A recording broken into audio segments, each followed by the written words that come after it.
Hello hi guys, I am Jaspreet ma'am. विशेष classes में आपका बहुत बहुत स्वागत है।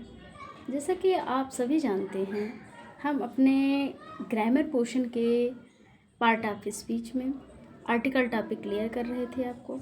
आज हम उसी क्रम में आज आपको आगे हम एक्सप्लेन करेंगे कि इसका यूटिलाइज कैसे और कहाँ किया जा रहा है। जैसा कि आप सभी जानते हैं कि ग्रामर में मैंने बताया था वोवेल और कॉन्सोनेंट का मैटर, आपको समझ में आया भी होगा। आज हम उसी के क्रम में आपको आगे बताने चल रहे हैं कि कहाँ कहाँ पे द का यूज और कहाँ कहाँ पे अ और एन का यूज करते हैं। हालांकि मैंने आपको क्लियर भी किया है इसके पहले भी कि जब किसी वर्ड का प्रोनाउंसिएशन हम करते हैं तो उसकी जो स्टार्टिंग होती है अ से लेकर के अह तक, ठीक है, तो वो हमारा क्या है, स्वर में शामिल है, यानी वोबल साउंड है। ऐसे वर्ड का प्रोनाउंसिएशन करने में जो उसका प्रोनाउंसिएट होता है पहला लेटर, उसके ही अकॉर्डिंग हम ए और एन का यूज़ करते हैं। हालांकि आपको क्लियर भी है पहले से, आई डोंट नो कि you know very well this topic of explained bye me and with you. तो इसमें मैं एक ही चीज़ कह रही हूँ कि फिर ए का यूज और एन का यूज, हालांकि ए और एन आपको अच्छे से समझ में आया है।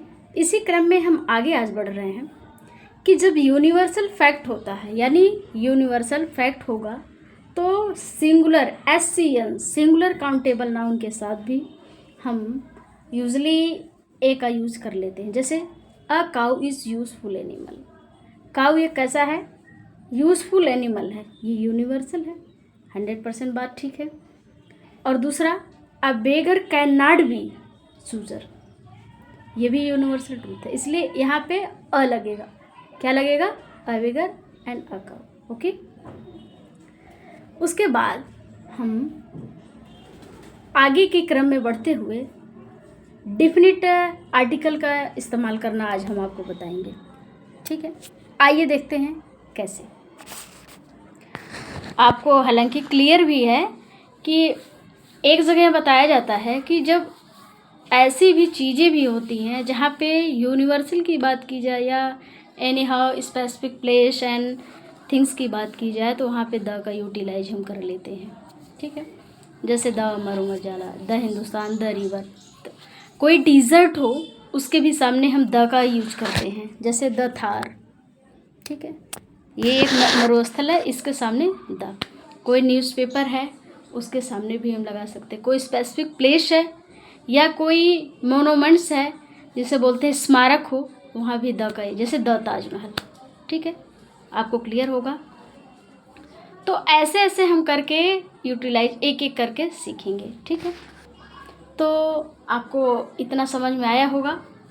आगे के क्लास में हम द को स्पेशली द की ही बात करेंगे उसमें, और ए और एन तो आज आपको कंसेप्टली क्लियर भी हुआ होगा कि कैसे लगाते हैं।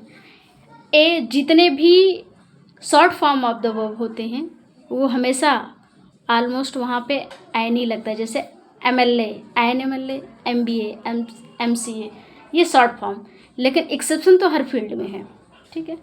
तो हम एक एक करके, हालांकि आज थोड़ा असुविधाओं का सामना हमें करना पड़ रहा है, हम अच्छे से अपने अगले क्लास में आपसे मिलेंगे डिफिनिट आर्टिकल के साथ द। बहुत बहुत धन्यवाद आपको और बहुत सारा आप लोग प्यार दीजिए।